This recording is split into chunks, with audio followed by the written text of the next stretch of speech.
നമസ്കാരം. പ്രവാസ ലോകത്തെ വാർത്തകളും വിശേഷങ്ങളുമായി സഹ്യ ഗൾഫ് ന്യൂസിലേക്ക് സ്വാഗതം. പ്രധാന വാർത്തകൾ. വൈകി പറന്ന എയർ ഇന്ത്യ എക്സ്പ്രസ്. പരിശീലനം സിദ്ധിച്ച ജീവനക്കാരുടെ കുറവ് കാരണം വ്യാപക പരാതി. ഹൃദയാഘാതം. മലയാളി യുവാവ് ബഹ്റൈനിൽ മരിച്ചു. സലാം എയർ മസ്കത്ത് ഡൽഹി സർവീസ് ആരംഭിച്ചു. ടിക്കറ്റ് നിരക്ക് അറിയാം. പൊന്നുമോനെ കാണണം, പെട്ടെന്ന് തന്നെ അവനെ നാട്ടിലെത്തിക്കണം. റിയാദ് ജയിലിൽ നിന്ന് ഉമ്മയെ ഫോണിൽ വിളിച്ച റഹീം. UN ടൂറിസം റാങ്കിങ്ങിൽ സൗദി 1-ാം സ്ഥാനത്ത്. അബുദാബി വിമാനത്താവളത്തിൽ യാത്രക്കാരുടെ എണ്ണത്തിൽ വർധന. ഗുരുവിചാരധാര വനിതാ വിഭാഗം ഫാമിലി കൗൺസിലിംഗ്. വൈകി പറന്ന എയർ ഇന്ത്യ എക്സ്പ്രസ്. പരിശീലനം സിദ്ധിച്ച ജീവനക്കാരുടെ കുറവ് കാരണം വ്യാപക പരാതി. എയർ ഇന്ത്യ എക്സ്പ്രസ് വിമാനങ്ങളുടെ റദ്ദാക്കലും വൈകിപ്പറക്കലും യാത്രക്കാർക്ക് ദുരിതമാകുന്നു. വിമാനങ്ങൾ മുന്നറിയിപ്പില്ലാതെ റദ്ദാക്കുന്നതായും പരാതിയുണ്ട്. ചൊവ്വാഴ്ച രാവിലെ 9:45 എത്തേണ്ട കുവൈത്തിൽ നിന്നുള്ള വിമാനം 12 മണിക്കാണ് എത്തിയത്. രാത്രി 9:20 എത്തേണ്ട ബഹ്റൈനിൽ നിന്നുള്ള വിമാനം രാത്രി 12:10 എത്തിയത്. ഇന്നലെ രാവിലെ 5:30 എത്തേണ്ട അബുദാബിയിൽ നിന്നുള്ള വിമാനം 10 മണിക്കാണ് എത്തിയത്. ഉച്ചയ്ക്ക് 12 എത്തേണ്ട ഷാർജ വിമാനം റദ്ദാക്കി. വൈകിട്ട് 5:45 എത്തേണ്ട മസ്കത്തിൽ നിന്നുള്ള വിമാനം രാത്രി 9:30 എത്തിയത്. ചൊവ്വാഴ്ച രാവിലെ 10:45 കൊച്ചിയിൽ നിന്ന് പുറപ്പെടേണ്ടിയിരുന്ന ബഹ്റൈൻ വിമാനം ഉച്ചയ്ക്ക് 2 മണിക്കാണ് പുറപ്പെട്ടത്. രാത്രി 8:15 പുറപ്പെടേണ്ട ദോഹ വിമാനം ഇന്നലെ രാത്രി 12:30 പുറപ്പെട്ടത്. ഇന്നലെ പുലർച്ചെ 2:05 പുറപ്പെടേണ്ടിയിരുന്ന ഷാർജ വിമാനം റദ്ദാക്കി. 8:55 പുറപ്പെടേണ്ട മസ്കത്ത് വിമാനം 11 പുറപ്പെട്ടത്. ഉച്ചയ്ക്ക് 1:10 പുറപ്പെടേണ്ട ദുബായ് വിമാനം രാത്രി വൈകി പുറപ്പെടുമെന്നാണ് അവസാനം കിട്ടിയ അറിയിപ്പ്. വിമാന ജീവനക്കാരുടെ കുറവാണ് വിമാനങ്ങൾ വൈകുന്നതിന് കാരണമായി പറയുന്നത്.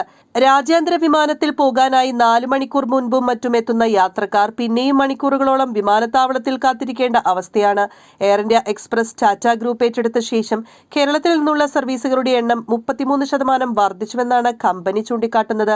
പുതിയ സർവീസ് ഏർപ്പെടുത്തിയ ചില റൂട്ടുകളിൽ യാത്രക്കാരുടെ എണ്ണം കുറഞ്ഞതും കമ്പനിയെ വെട്ടിലാക്കിയിട്ടുണ്ട്.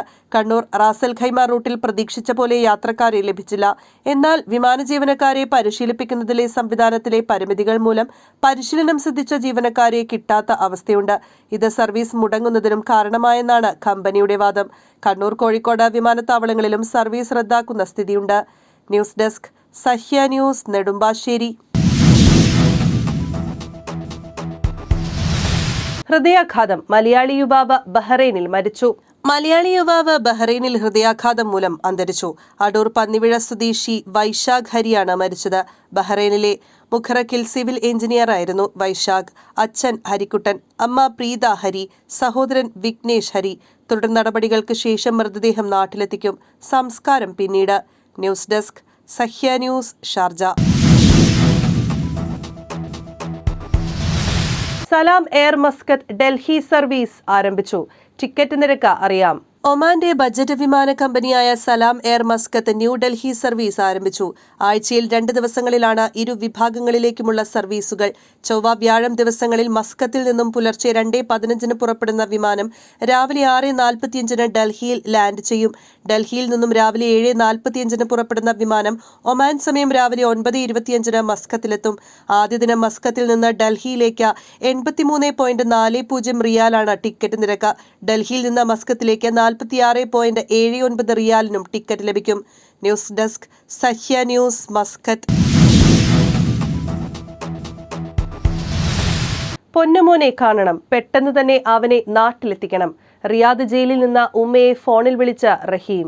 18 വർഷത്തെ കണ്ണീർ മഴ തോർന്നുവെങ്കിലും ഫാത്തിമ ഉമ്മയുടെ കാത്തിരിപ്പ് തീരുന്നില്ല. സൗദിയിലെ റിയാദ് ജയിലിൽ കഴിയുന്ന മകൻ അബ്ദുൾ റഹീം എത്രയും വേഗം മടങ്ങിയെത്തണമെന്നാണ് ഫാത്തിമ ഉമ്മയുടെ ആഗ്രഹം. അതിനായി എല്ലാവരും പ്രാർത്ഥിക്കണമെന്നാണ് അഭ്യർത്ഥന. റഹീമിന്റെ വധശിക്ഷ കോടതി റദ്ദാക്കിയതിന്റെ സന്തോഷം മുഖത്തുണ്ടെങ്കിലും മകന്റെ വരവിനായുള്ള പ്രാർത്ഥനയിലാണ് കോടമ്പുഴ സീനത്ത് മൻസിലിൽ ഫാത്തിമ. പൊന്നുമോനെ കാണണം, പെട്ടെന്ന് തന്നെ അവനെ നാട്ടിലെത്തിക്കണം. വാക്കുകൾ കണ്ണീരിൽ കുതിരുന്നു. വധശിക്ഷ കോടതി റദ്ദാക്കിയ സന്തോഷം പങ്കിട്ട റഹീം ഉമ്മയെ ഫോണിൽ വിളിച്ചിരുന്നു. വിധിപ്പകർപ്പ് കിട്ടിയാൽ നടപടിക്രമങ്ങൾ പൂർത്തിയാക്കി ജയിൽ മോചിതനാകാമെന്നാണ് പ്രതീക്ഷ. ഫാത്തിമയുടെ 6 മക്കളിൽ ഇളയവനാണ് റഹീം. ഹൗസ് ഡ്രൈവർ വിസയിൽ ജോലി തേടി 2006 നവംബറിലാണ് റിയാദിലേക്ക് പോയത്.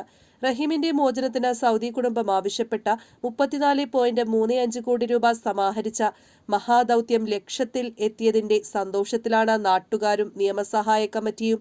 ലോകത്തിന്റെ വിവിധ ഭാഗങ്ങളിലുള്ള മഹാമനസ്കരുടെ കാരുണ്യത്തിലാണ് ഇത്രയും വലിയ തുക സമാഹരിക്കാനായത്. മകന്റെ മോചനത്തിനായി സാമ്പത്തികമായി സഹായിച്ചവർക്കും അതിനു പിന്നിൽ പ്രവർത്തിച്ചവർക്കും ഫാത്തിമ ഉമ്മ നന്ദി അറിയിച്ചു. റിയാദിലെ കോടതി നടപടികൾ പൂർത്തിയാക്കി കാരുണ്യക്കടൽ കടന്ന റഹീം നാട്ടിലേക്ക് വരുന്നതും കാത്തിരിക്കുകയാണ് ബന്ധുക്കളും നാട്ടുകാരും. വിധിപ്പകർപ്പ് ജയിലിലേക്ക് അയച്ച അബ്ദുൾ റഹീമിന്റെ വധശിക്ഷ റദ്ദാക്കിയ കോടതി വിധിയുടെ പകർപ്പ് ഗവർണറേറ്റിലും ജയിലിലേക്കും അയച്ചു. ഇരുകക്ഷികളുടെയും അഭിഭാഷകരും പവർ ഓഫ് അറ്റോർണിയും ഇന്ത്യൻ എംബസി ഉദ്യോഗസ്ഥരും ഒപ്പിട്ട ശേഷമാണ് വിധിപ്പകർപ്പ് അയച്ചത്. ജയിൽ മോചനം ഉൾപ്പെടെയുള്ള നടപടിക്രമങ്ങൾ വൈകാതെ പൂർത്തിയാക്കാനാകുമെന്നാണ് പ്രതീക്ഷ. സൗദി നിയമപ്രകാരം രേഖകൾ ശരിയാക്കാൻ വിരലടയാളം ശേഖരിക്കേണ്ടതുണ്ട്. ദയാധനം സ്വീകരിച്ച സൗദി കുടുംബം മാപ്പ് നൽകിയതോടെയാണ് റഹീമിന്റെ വധശിക്ഷ റദ്ദാക്കിയത്. News desk Sahya news, Feroke. UN tourism റാങ്കിങ്ങിൽ സൗദി 1-ാം സ്ഥാനത്ത്. സൗദി അറേബ്യയിലേക്കുള്ള രാജ്യാന്തര വിനോദസഞ്ചാരികളുടെ വർധനവും 2023 ടൂറിസം വരുമാനത്തിലെ വളർച്ചാ നിരക്കും കണക്കിലെടുത്ത UN ടൂറിസം റാങ്കിങ്ങിൽ സൗദിയെ 1-ാം സ്ഥാനത്തെത്തിച്ചു. കഴിഞ്ഞ വർഷത്തെ അപേക്ഷിച്ച് ഈ വർഷത്തിന്റെ ആദ്യപാദത്തിൽ തന്നെ വിദേശത്ത് നിന്നുള്ള സന്ദർശകരുടെ ചെലവിൽ രാജ്യത്ത് 22.9% വളർച്ചയാണ് കൈവരിച്ചത്. മൊത്തമായി 45 ബില്യൺ റിയാൽ കവിഞ്ഞതായാണ് കണക്കുകൾ നൽകുന്ന സൂചന. പോയ വർഷത്തെ അപേക്ഷിച്ച് 46% വളർച്ചാ നിരക്ക് നേടി. സൗദി അറേബ്യയിലെ സെൻട്രൽ ബാങ്കിൽ നിന്നുള്ള പ്രാഥമിക കണക്കുകൾ പ്രകാരം വിദേശ രാജ്യങ്ങളിൽ നിന്നുള്ള യാത്രക്കാരുടെ ചെലവ് ഏകദേശം 21 ബില്യൺ റിയാലായി കണക്കാക്കപ്പെടുന്നു. വിദേശത്ത് നിന്നുള്ള സന്ദർശകരുടെ ചിലവ് ഇവിടെ വർദ്ധിക്കുന്നത് രാജ്യത്തെ ടൂറിസം മേഖല കൈവരിച്ച വിജയത്തിന്റെ ഭാഗമാണ്. News desk Sahya news, Riyadh. Abu Dhabi വിമാനത്താവളത്തിൽ യാത്രക്കാരുടെ എണ്ണത്തിൽ വർധന. അബുദാബി അന്താരാഷ്ട്ര വിമാനത്താവളത്തിലൂടെ യാത്ര ചെയ്യുന്നവരുടെ എണ്ണത്തിൽ വൻ വർധന. 2.24 കോടി യാത്രക്കാരാണ് കഴിഞ്ഞ വർഷം അബുദാബി വഴി യാത്ര ചെയ്തത്. 1.11 കോടി പേർ രാജ്യത്തേക്ക് വരാനായി അബുദാബി വിമാനത്താവളം തിരഞ്ഞെടുത്തു. 1.13 കോടി പേർ വിമാനത്താവളം വഴി വിദേശത്തേക്ക് യാത്ര ചെയ്തു. പോയവരുടെയും വന്നവരുടെയും കൂട്ടത്തിൽ ഇന്ത്യക്കാരാണ് മുന്നിൽ. അബുദാബി വഴി 35 ലക്ഷം ഇന്ത്യക്കാർ സ്വദേശത്തേക്ക് പോയപ്പോൾ 32 ലക്ഷം ഇന്ത്യക്കാർ ഇതേ വിമാനത്താവളം വഴി UAE-യിലെത്തി. പടിഞ്ഞാറൻ യൂറോപ്പാണ് യാത്രക്കാരുടെ എണ്ണത്തിൽ 2-ാം സ്ഥാനത്ത്. അബുദാബിയിൽ തന്നെ അല്ലൈൻ വിമാനത്താവളം വഴി ഇക്കാലയളവിൽ 95 ലക്ഷത്തോളം പേർ യാത്ര ചെയ്തു. 2022 അപേക്ഷിച്ച് 2023 വിമാനങ്ങളുടെ എണ്ണത്തിൽ 27.8% വർധനയുണ്ട്. 1,41,225 വിമാനങ്ങളാണ് അബുദാബി അന്താരാഷ്ട്ര വിമാനത്താവളത്തിൽ സർവീസ് നടത്തിയത്. 2022 ഇത് 1,10,536 ആയിരുന്നു. കഴിഞ്ഞ വർഷം 3,19,993 ടൺ ചരക്ക് ഇറക്കുമതിയും 2,38,644 ടൺ കയറ്റുമതിയും അബുദാബി അന്താരാഷ്ട്ര വിമാനത്താവളത്തിലൂടെ നടന്നു. അല്ലൈൻ വിമാനത്താവളത്തിൽ കഴിഞ്ഞ വർഷം 8,409 വിമാനങ്ങളും 2022 7,598 വിമാനങ്ങളും സർവീസ് നടത്തി. 1,268 ടൺ ചരക്ക് കയറ്റുമതി ചെയ്യുകയും 501 ടൺ ഇറക്കുമതി ചെയ്യുകയും ചെയ്തു. അബുദാബി വിമാനത്താവള അധികൃതരാണ് കഴിഞ്ഞ വർഷത്തെ കണക്ക് പുറത്തുവിട്ടത്. News desk Sahya news, Abu Dhabi. Guruvicharadhara വനിതാ വിഭാഗം ഫാമിലി കൗൺസിലിംഗ്. ഗുരുവിചാരധാര വനിതാ വിഭാഗത്തിന്റെ നേതൃത്വത്തിൽ ഫാമിലി കൗൺസിലിംഗ് സംഘടിപ്പിച്ചു. മനഃശാസ്ത്രജ്ഞ ഡോക്ടർ CG രവീന്ദ്രൻ ക്ലാസ് നയിച്ചു. വന്ദന മോഹൻ, മഞ്ജു ഷാജി, മഞ്ജു വിനോദ്, ദിവ്യമണി, രാഗിണി മുരളീധരൻ, അമ്പിളി വിജയകുമാർ എന്നിവർ നേതൃത്വം നൽകി. News desk Sahya news, Sharjah. ഇനി ഇന്നത്തെ ഗൾഫ് രാജ്യത്തെ കറൻസിയും ഇന്ത്യൻ രൂപയുമായുള്ള വിനിമയ നിരക്കുകൾ.